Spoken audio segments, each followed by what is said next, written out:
so that we can compare the documents from NotebookLM and ChatGPT, we're going to output the new document in a Microsoft Word file. And we're going to allow ChatGPT to finish this part of the process. We're going to make sure that our document is complete. We're now going to save it to our hard drive. And we're now going to use ChatGPT to compare the documents. So we're going to take the transcript from the NotebookLM audio, and we're going to take the transcript from the audio we created with 11 Labs. And we're now going to upload the other document. So we're now going to upload the document that we just created. And what we're going to do now is we're going to ask to compare the documents' strengths and weaknesses.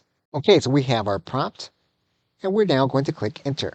And in comparison, ChatGPT does make a comparison about the information. And what you can do is you can then output this document as a separate document. So we're going to output the comparison as a formatted Microsoft Word document, and our comparison document is now complete. Okay, so thanks, and I'll see you either in another video or in another course.